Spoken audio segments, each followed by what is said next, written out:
This is the DLR Cast, the essential podcast for fans of Diamond David Lee Roth. All right, everyone, welcome to the DLR Cast, your essential podcast of all things David Lee Roth by and for fans of David Lee Roth. And I'm joined, as always, with my good friend and fellow DLR fan, Darren Paltrowitz. What's happening, Darren? Great Friday evening over here in New York. What about you in Minnesota? I am in a cool location because it is hot and humid here. So I hope I didn't blow your spot by telling where you are. Witness protection's over with, right? Correct. Yes, I have left the podcast witness protection program apparently. So good deal. Okay, well, glad I didn't expose anything bad there, but always great to connect and always great to be talking to the DLR Cast loyal, faithful posse. Yeah. All right. So we have got a great interview, which I had such a great time talking to this guy, and I won't tease it anymore. Let's who do we have coming up, Darren? Now, we have a man named Mitch Schneider. Is he Mitchell Schneider? I don't know. We'll call him Mitch Schneider. And the first time I ever spoke with him, late 90s, I was a teenager. And this man is one of the greatest publicists in the history of the music business. Not hyperbole. Like, let's talk about the people that he's represented on and off for decades. Ozzy, David Bowie, Aerosmith, Heart, Tom Petty, and of course the great David Lee Roth. I mean, come on. I don't know. Is he the best person he's ever represented? I'm going to say so. Well, he does have a hell of a roster. He is his own PR firm where he's been around for a long time, as you mentioned, the Mitch Schneider Organization, or MSO. You can find that at msopr.com. And yeah, he's got a lengthy list of people. His client roster runs from America to the Zappa Family Trust, A to Z, with Joe Perry, Hart, Ozfest, Ozzy Osbourne, a bunch of people all in the middle. You know, this guy is one of the premier rock and roll publicists. And when he was working with Dave, as he called it, and you'll hear it in the interview, it was a front seat with one of rock's greatest performers. And it was, we'll get into this all in the interview, but he was Dave's publicist during quite a busy time for Dave post Van Halen. Yeah, I mean, to piggyback on that a little bit, before he started up MSO, the Mitch Schneider Organization, he was working with Michael Levine, I believe that was his name. And then after MSO kind of evolved a little bit, because a lot of the people that worked under Mitch started their own firms. I could think of like 7 or 8 different PR firms where the people worked under Mitch, and they're now kind of A-list. And that all evolved into SRO. Mitch has a great team over there. A lot of the bands he's working with now, you look at that and you go, well, if this guy did Ozzy and Aerosmith and Bowie and David Lee Roth, he's obviously working with the next generation of greats. Like this band I spoke with the other day called the Black Moods. They've already had 4 Billboard charting rock hits. And Mitch is great. I mean, I got to even rewind further. When I was a teenager, he was probably the first publicist that was ever nice to me and given me good stories. And because of him, it's why I interviewed Dave in 2003 or 2004. Wow. Yeah, he seems like just a great guy, and his stories that you'll hear in a bit are fantastic. We will have him on again because we just touched the surface. He was with Dave from 1991 to 2003. So he started with Dave with the A Little Ain't Enough album, doing publicity for that. We didn't touch on it too much, but that'll have to be another episode because I know he's got a lot of stories about the Sammy and Dave tour, the Sammy Hagar, the Best of Both Worlds tour back in 2003, I think that was. And yeah, it was great. And the timing is perfect for this week because our man Dave was in the news this very week with a big feature in, of all places, the New York Times. Yeah, it's kind of a blessing that the day that we scheduled this interview with Mitch for was the day the Times piece came out. And Mitch had already read it and seen the photos. And I'm going to say 25% of our conversation wound up being about the New York Times piece. Yeah, it was, because I mean, it really was a great lead into from what the way I got from him is that this is Dave. This is, I mean, he talked about what probably went on to, setting up that piece and stuff, but also the fact that just this is the kind of publicity that he's wanted, that it's not just rock and roll, craziness lifestyle. If you haven't seen this piece, it's at New York Times, it's all over the place, but really it was a big feature on Dave's artwork, because he has been quite the prolific illustrator of late, as we've seen on his website and at Facebook, with a lot of illustrative commentary on what's going on in the world vis-a-vis the pandemic and COVID and everything else. And he's been using frogs a lot, which was a puzzle, which puzzled me until I read deep down. And this is typical Dave. I mean, it has something to do with his love of Huck Finn, I think it was. And it was just, he is far more well-read than I am. I mean, he probably, in another life, he could have been a literature major, I think. So, but the timing was perfect. And that to have Mitch on in the New York Times article just, I mean, was really, it's got a great photo in there, which Mitch goes into how that photo was probably set up, which was cool. And it was just, those are the kind of articles that I've always loved. Just another side of Dave, I always got the impression that he's a super private person. I mean, even as much publicity as he has always got, when he lets you in, you see a different side, whether it's the Kung Fu, the karate, he lived in Japan and all that stuff. You know what I mean? It's like, he does a lot of interviews at his house in Pasadena. So you kind of see a little bit of just in the background of how he's living and what he's doing. And apparently he's painting all the time. And he had some interesting thoughts in it about the pandemic. And well, I'm not going to give it all away.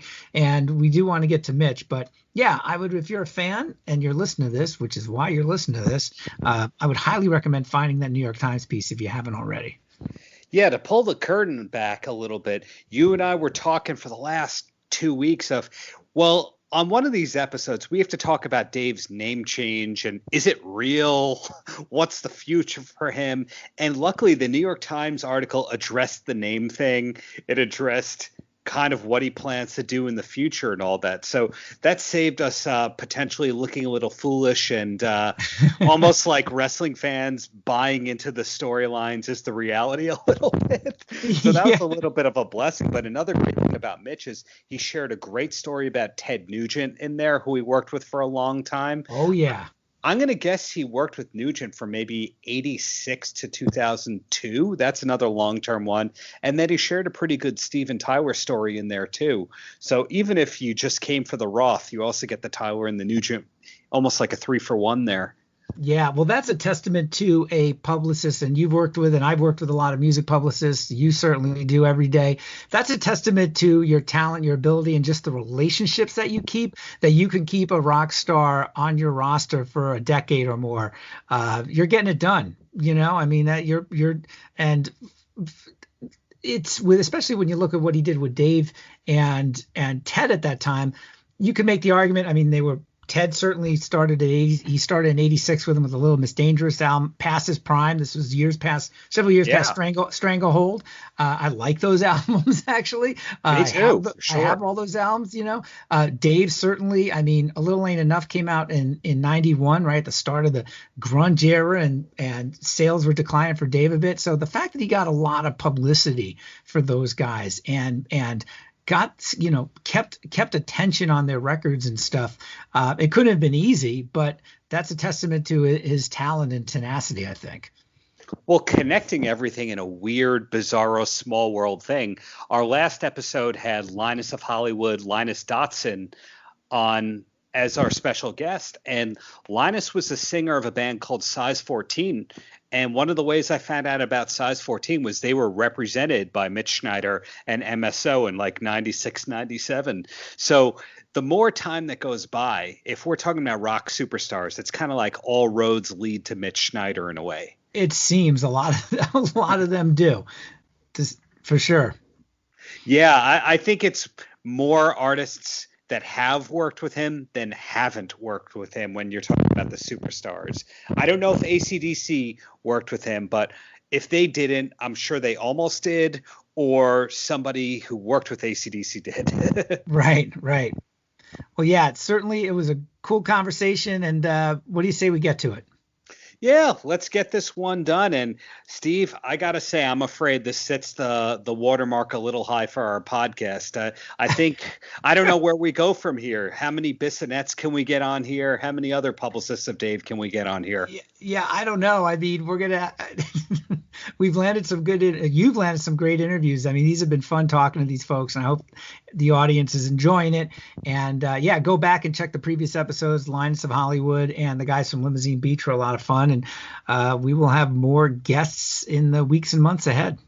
More to come, to say the very least. So, thanks to everyone who's listening. Thanks. Hey, thanks for downloading. Thanks for streaming. And here's our interview with Mitch Schneider.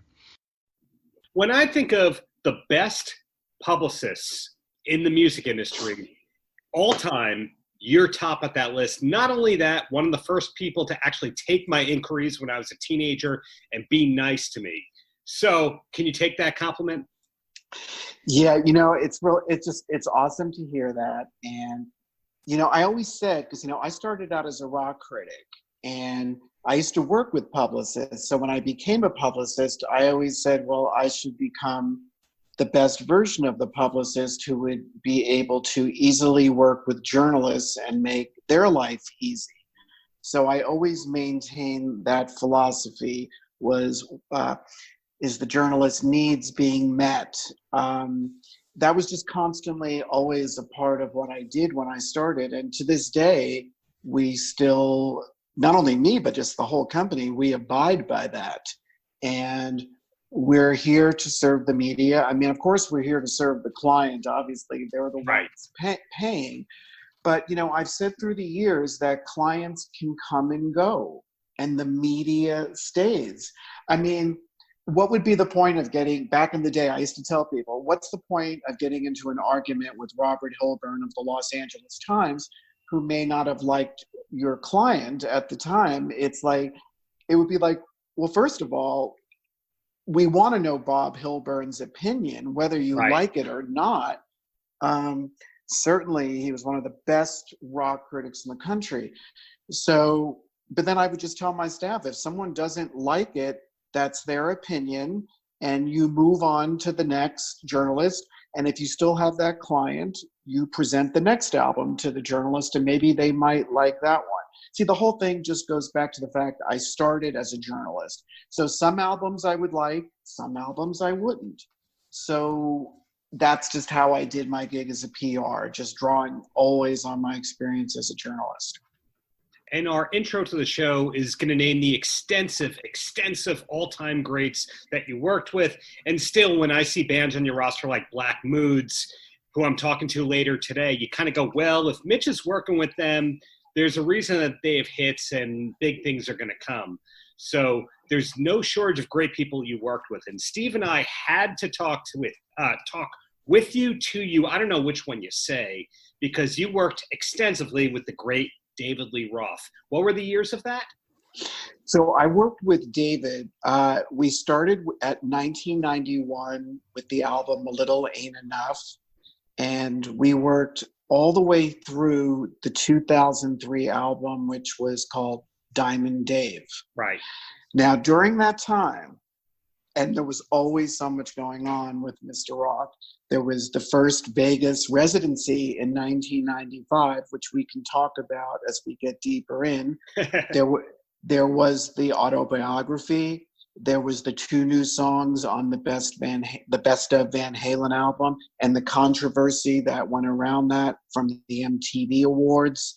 There was the co-headline tour with Sammy Hagar. There was the album with the DLR band. There was also the solo album, Your Filthy Little Mouth. Yeah.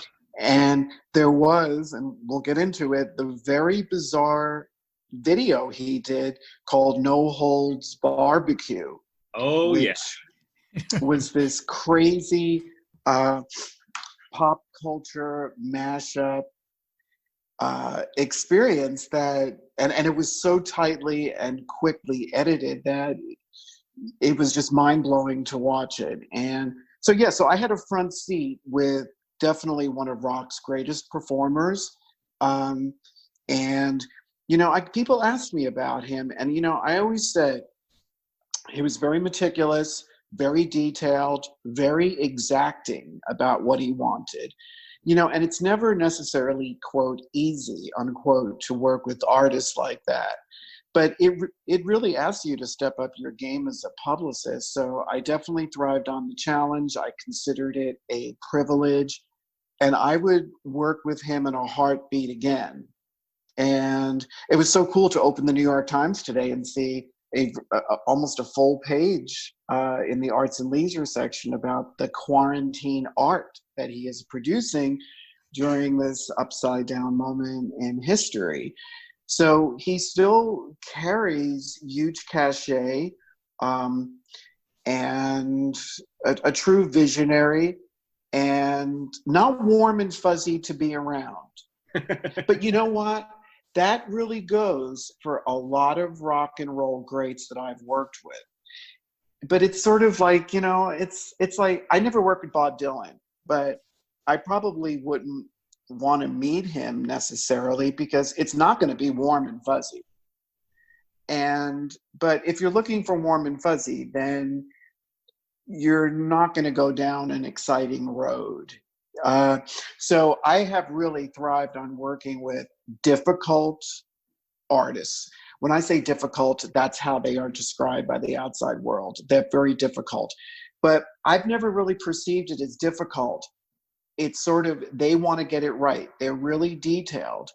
When we first started working with David Lee Roth, I'll give you a couple of examples. Sure. And I know you haven't asked any really questions yet, and what I'm going to tell you is very funny because it's about this.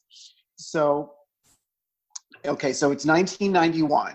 I think he was doing a photo shoot, so I had to interview him for his bio prior to the photo shoot, and that's where, I think that was the second time I met him. The first time was in the office in West Hollywood, Pete Angeles.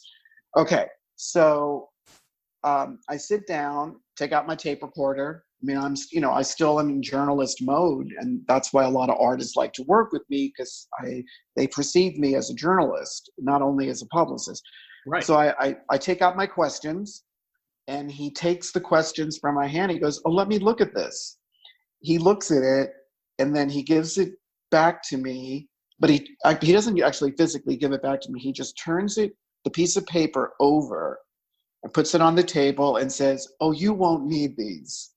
And then he just talks for like 90 minutes, which admittedly was incredible.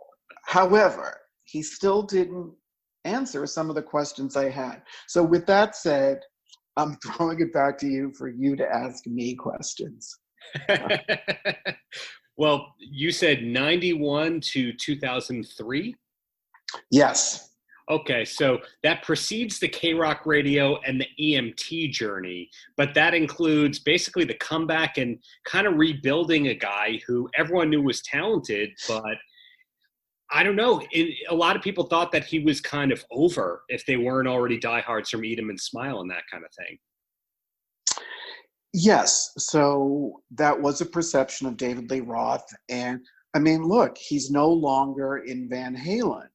So right away, it's different. And there was Steve Vai on guitar. Mm-hmm. And it was a different scenario. And I think that people had a hard time wrapping their head around David Lee Roth's solo completely because, for David, it wasn't just merely about rock and roll. It was about pop culture.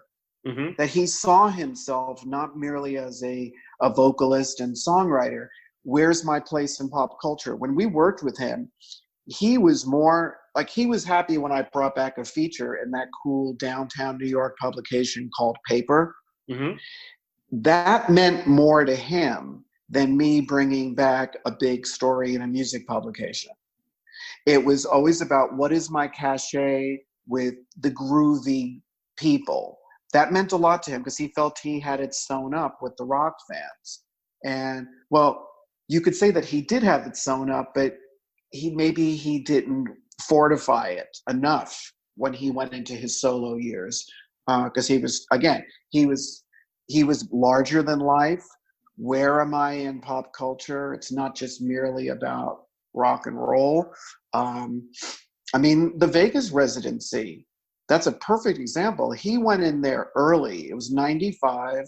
Mm-hmm. I was there with him, and he was also on Leno at that time. And you can go on YouTube and watch the clip where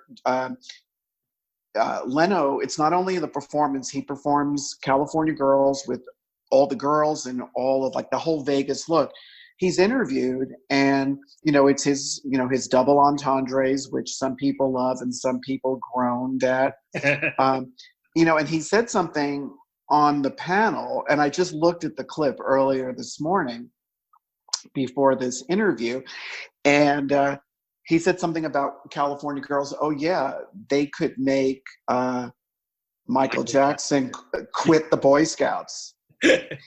And now that's something he also said on stage. And he later said in an interview that the people at Bally's told him that humor will not fly. So the Vegas residency, I went there for it.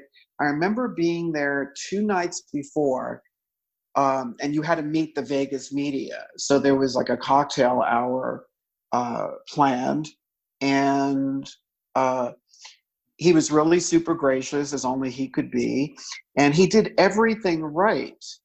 And I just think that his presentation was definitely ahead of its time, and his some of his jokes might have been too strong for Vegas, because you have to remember, when they were promoting in Vegas, it wasn't like a whole rock audience there. There was a Vegas audience, so some of his humor, some of his jokes were definitely turning people off.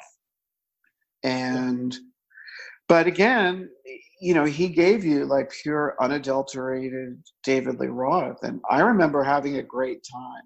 And I really remember only the good times. I remember there were times where he may have expressed displeasure about something, but he wasn't the first one. If I were a musical artist, I would definitely make my publicist work really hard and say, what ideas do you have? Is there a way to position me differently? I mean, these are things I've worked, with folks like Prince and Steven Tyler and David Bowie. I worked with David Bowie for 21 years. Right. And David was somebody who was very interesting to work with, because very much like David Lee Roth, that aside from the when I first started working with David Lee Roth, Pete Angelos was the manager. Then right. They part ways, and David Lee Roth has no manager.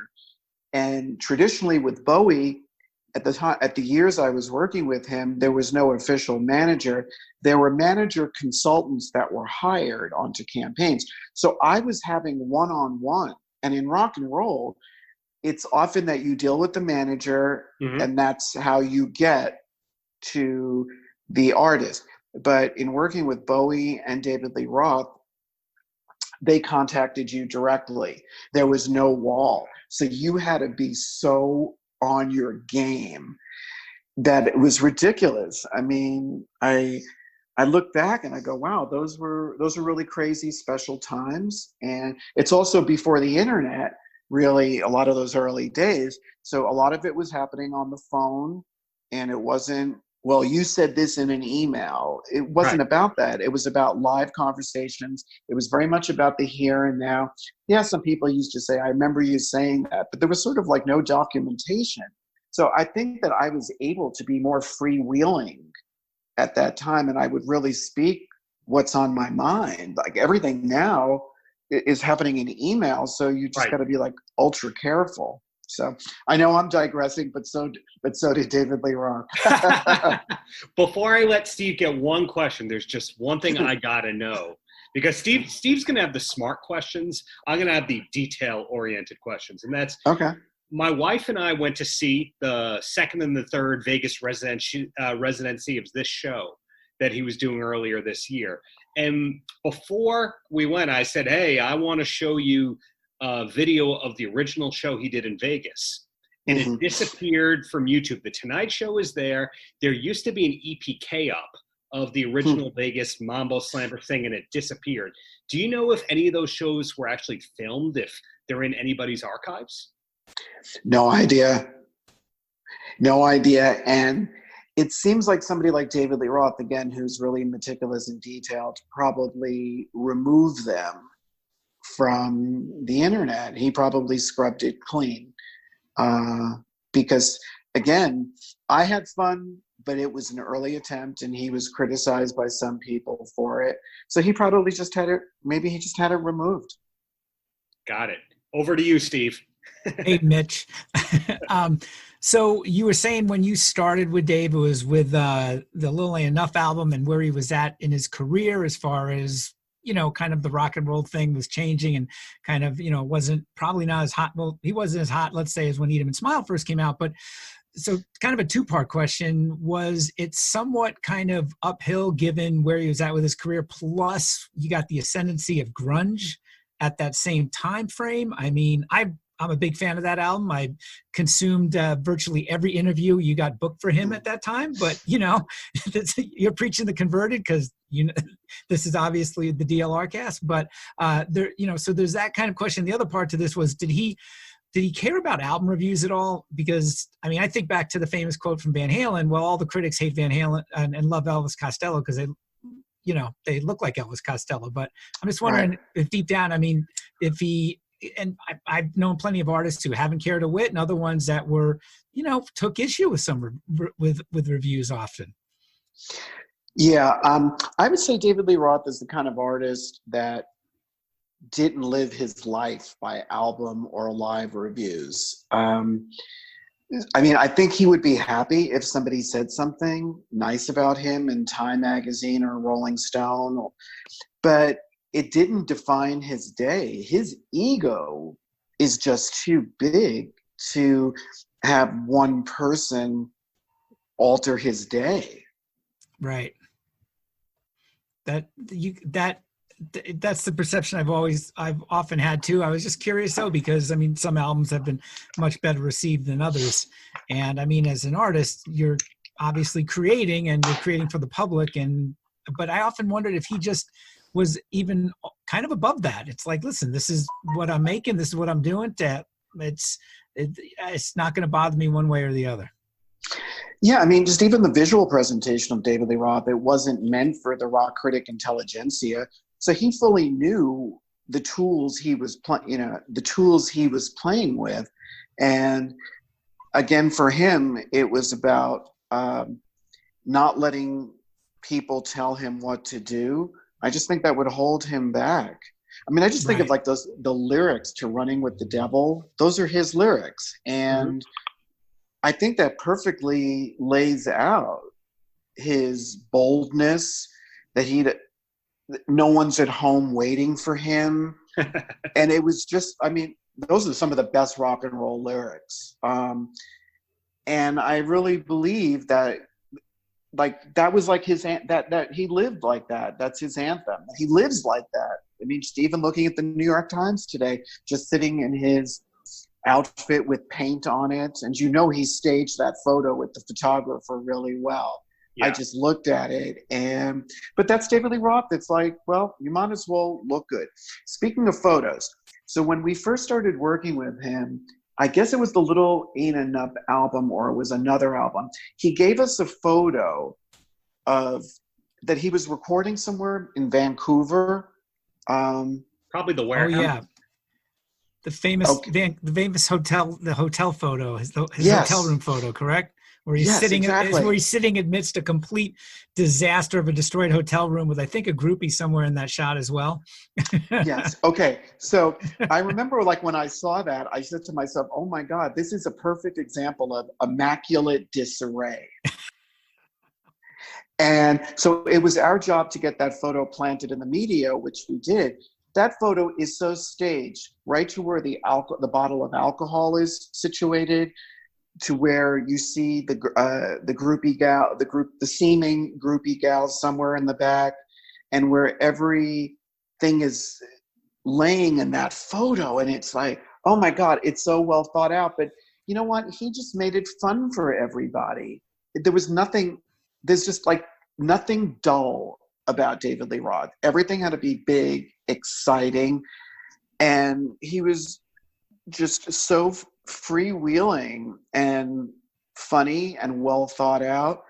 if I could just remember the press conference for the David Lee Roth, Sammy Lee Hagar co-headline tour. It's the Mondrian Hotel, forget what year.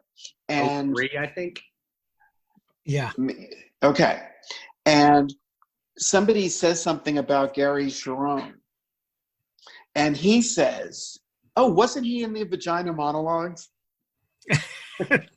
which was such a great way of putting a line in the sand of who the real Van Halen singers were, as opposed to Gary being a temporary singer. I like Gary Sharon, but it was a funny line that definitely put David Lee Roth out in front. It was so instantly dismissive and funny, and it's just so David Lee Roth. But that's him. It's like he's really well thought out. And I remember that day after the press conference, we had arranged for one-on-one interviews, and he got a hotel suite. I don't think Sammy Hagar did that.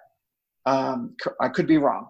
And of course, the hotel suite, there was enough alcohol and food for every journalist who was coming in. But that was David Lee Roth. It's like, I'm going to be larger than life. I am going to be memorable. And for me, he was so inspirational. Steven Tyler, same thing. Just a great Steven Tyler story. Please. I remember, okay, I told him, I said, I just love the fact that at the bottom of your microphone stand when you perform, it says, bite me, or it says, eat me. I forget. It's one or the other. So I said that to him. I said, I think that is just really funny and well thought out. And he looks at me and he just says, well, what do you think? It's like that stage is a complete canvas, and there's 14 to 15,000 people in an arena watching every move, but every spot on that stage. And it's like, so the way he would hold the microphone up, and under the base, on the bottom of the base of it, it had that line to like further engage his audience. And no one had ever done that before. And even down to his microphone stand when he was wrapping the scarves around it. I know the scarves also concealed his drugs, which was mentioned in all the Aerosmith books. But it was like instantly, it's like he created something that was totally unique, and there was only one Steven Tyler. There's only one David Lee Roth, only one David Bowie, one Prince, one Tom Petty, Springsteen. They all will do things to be distinctive, and you have to. So like working with those people is amazing. And David Lee Roth was certainly one of the, for me, one of the most exceptional people. Always surprising and funny, bless him. That's a great analogy out there. The stage is their canvas. I mean, it went beyond the music for guys like that all the time. Yeah. I even remember somebody telling me, and this is unsubstantiated, that when David Lee Roth and Steve Vai were together, that Steve Vai had to stand on the stage so many feet away from David Lee Roth, and there were almost markings that he could never be too close to David Lee Roth, which he was in, quote, the spotlight. So I don't know if there's truth to that story, but it wouldn't surprise me knowing how exacting David Lee Roth is. Yeah, there's been a lot of things, like, for example, after a certain point in time, you couldn't have a blonde lead singer and open for him, things of that nature where he knew what was best. And, everybody has their pros and cons to them. But one thing I'm curious about, going over the whole timeline of when you worked with him, you were there for the MTV Awards incident. And I've seen the famous clips of Alex and Eddie saying that if they ever see Dave, they're going to kick him in the balls, which I don't know who thought that was the greatest comeback in the 1990s. But Dave was kind of silent over the whole reunion, except for what was in his book. Do you know if he actually thought he was going to rejoin Van Halen? I really don't remember. I remember it being at the MTV Awards, and I remember that David Lee Roth told me, and he may have said this to people in the media, that when they went up on stage, and my memory, it was so crowded backstage that night, like it was just hard for me to really remember, and it all happened so fast. I remember David Lee Roth was not happy that Eddie Van Halen on stage mentioned something about a hip operation. And he brought that up in his book. Yeah. Yes, he thought it was the most un-rock and roll thing to say, that here we are trying to get people back into us as a foursome. And it was like, what a buzzkill to talk about your hip operation. He was right. Well, there you go. Now, I also remember the day. It was me and my assistant, Amanda Kagan, who is also a publicist. Amanda, if I can pause it right here. Yeah. When we say that Mitch has worked with the greatest of the greatest, so many people who've worked under you have become the kings of publicity themselves, or kings and queens. And Amanda's helped reinvent Styx, to say the least, Poison, et cetera, et cetera, et cetera. So go ahead. Yes. Yeah. So I remember that David Lee Roth asked us to send out a fax, because this is when there was fax more than the internet had just started, I guess. I forget. Yeah, of course, it was 95. And whenever that thing was with the MTV Awards. 96. Okay, so it doesn't work out. The 2 songs are on the best of album, but it's not going to go any further than that. And I think that David Lee Roth wanted it to go further, but it didn't. And we sent out a missive via fax. It's probably on the internet, just stating from him how upset he was that it wasn't working out. You could probably find it on the internet. I just remember that morning, Amanda and I standing in front of the fax machine going, wow, this is pretty heavy what he's written, and we're about to start sending it around. But I can't seem to remember exactly what it said, but it was very pointed. Steve, I've never seen that. Have you? I haven't seen the full text, but I have a general. I remember hearing that story, and it was kind of his, like you said, a missive, and it was after the MTV Awards. I can't remember how far after, but I just remember at the time thinking, "Wow, okay, now he's finally talking about it."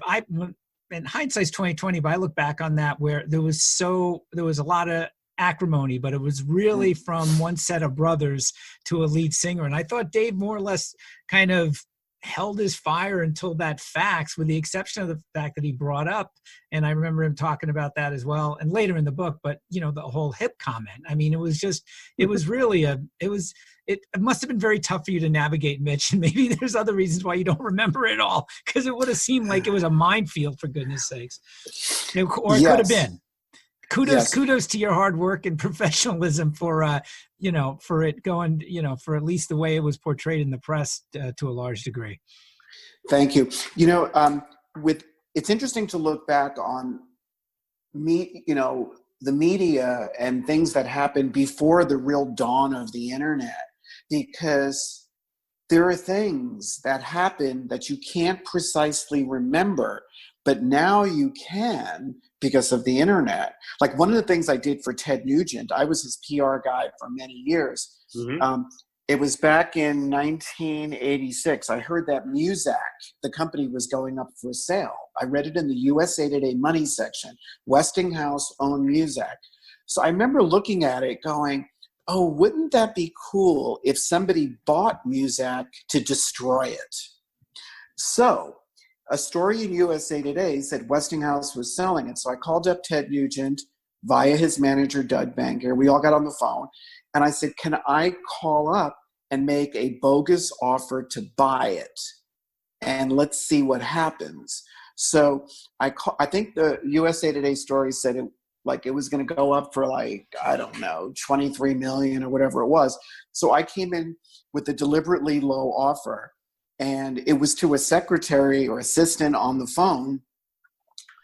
And I just had really big cojones then. I probably wouldn't do it now because I know about lawyers and all of that. So I just said, I represent Ted Nugent and he's very interested in purchasing Muzak and he'd like to offer $8 million. And the person on the phone told me, well, that's way under what's being reported. So I said, well, thank you very much for the consideration. And a day later, I put a press release out saying Muzak turns down Ted Nugent's offer to buy Muzak. And which was so great. And the quote we had was, he felt that Muzak was ruining the best minds of the generation, so he wanted to buy it to destroy it. That was like, yeah. I remember that. I remember that distinctly. Well, that's great. So that was kind of like my punk rock guerrilla tactics I was using in publicity. And I remember that we got so much press on it, and Brian Gumbel on the Today Show talked about it without Ted even being a guest. I consider that to be the highest form of publicity. If you could do something and get it in the news where the artist is not talking about it. And that was great. There's a funny ending to this story. Years later, whoever bought Muzak was going to, somebody else was buying it years later. And they called up and asked me if Ted Nugent would come as kind of make an appearance at the press conference. But of course, Ted said no, because he knows that when you have a publicity stunt, you do it and it's over and it's done and it leaves its mark. Anything else would have just been perceived as superfluous. So, but I tell that story because you can now find that story on the internet, because someone did a piece about Muzak and they included it. So I was able to like show my daughter and my wife, like, here it is, that great publicity stunt that I did, because there was no real record of it on the internet, but now there is. And so it's kind of weird just to look back at all the times that I've been through with artists like, again, like my earliest days with David Lee Roth. It's not on the internet, so you have to go on memory. I didn't save every hard copy of a press release. And there must have been some great ones on David Lee Roth, I have to say. Well, wrapping it up, if I can just get one more question besides whatever Steve wants to ask. Mitch, is there anything that people have wrong about Dave? I don't know. I think if you're really a fan of David Lee Roth, I think that he puts it out there in interviews he's done. Certainly the autobiography that he wrote, you don't even really need to interview him. That's who he is. It completely, that is totally him. And he, again, it has to be larger than life. Just like the New York Times today, that photo of him, it's almost like painting overalls. If you look closely at what he's wearing, it's like, oh my God, this is so well thought out.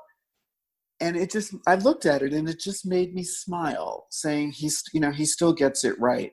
I don't know. I just, like I said before, if you look and listen to the lyrics to Running with the Devil, that is David Lee Roth. And I think he still lives his life like that. So what you see is what you get. Steve, anything to add? I was going to ask you, Mitch, you were with him during he did a lot during the time you were with him, but the biggest mystery for me at that time, and still to a degree today, is the whole no holds barbecue thing. Because if I got this right, you were doing publicity for something that was supposed to come out, something very strange that I don't think ever was wasn't physically ever commercially released.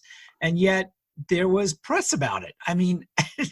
Yes. Okay. And it's still a mystery watching it. I've seen most of it. I know it's on YouTube, and it's just one where I just go, what the hell?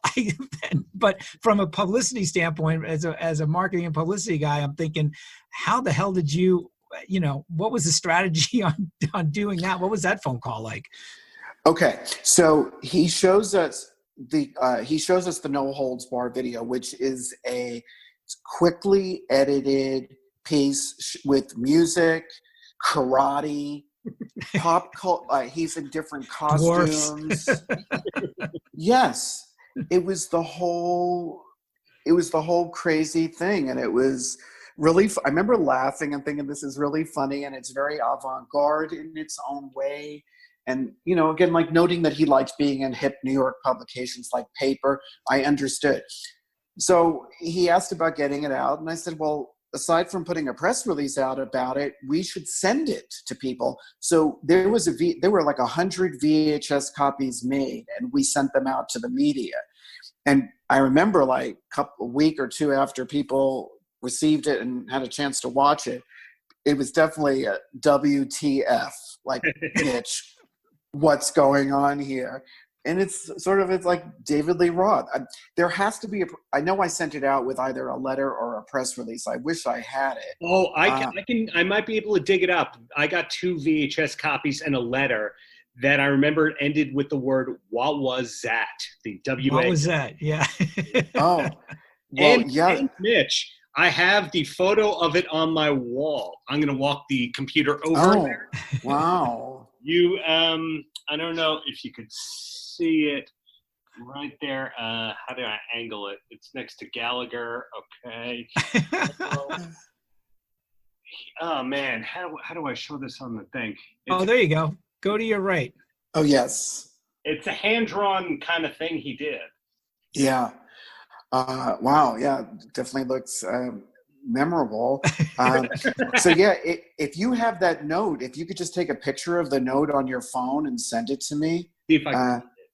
Because I would love to look at it. And yeah, it was definitely a moment of, for me, a challenge to do PR for one of rock and roll greats who slipped commercially, but kept his career interesting and fun. Some of it, there was a man, you know, like I said, Pete Angelus was managing him early on. And then I think Steve Barnett came in for a while. But that didn't seem to last. It's amazing looking back that I lasted as long as I did. Because, you know, David Lee Roth it's all quick, and it's like, what's new, what's fresh. But he liked me long enough to stay with me that long, and I was always very truthful. Mm-hmm. But to a certain degree, when someone is paying you, you have to be a bit of a yes guy. I mean, I'm just being really honest about that. I think that as a publicist, you can say the media may take umbrage with something. There's a way to tell an artist that this might not be right. So it's always like that fine line to walk. And again, I always tell that story, like I told you, of like walking in to interview him for a bio, and he looked at my questions and he turned it over. He goes, "You won't need these."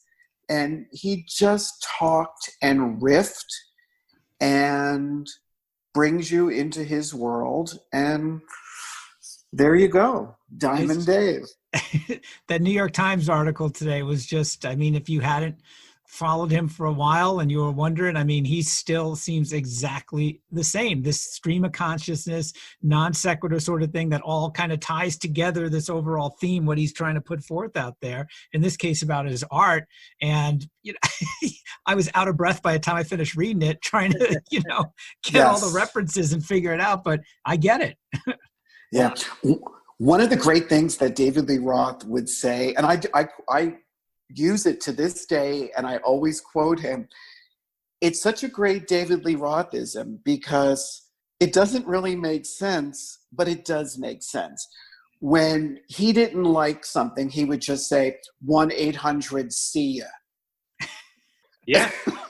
And it's like, what did you just say? I mean, you get it. It's like, I don't buy into this, but he's saying 1-800-SEE-YOU, and it's like, it's confusing, but it's such a great line because you get it, but it's stamped with his vision so indelibly. 1-800-SEE-YA. Mitch, can we have you on for a part 2 sometime? Anytime. I love to riff, and there's always good stories. I've never written a book. I sort of don't have plans to write one. So when I have interviews like these, I'm like, oh my God, this is great. It's like my mind is just reeling and rolling right now. So I'm really honored to be a guest on your show. Thanks for all the praise that you threw at me. And thank you. See you in the streets.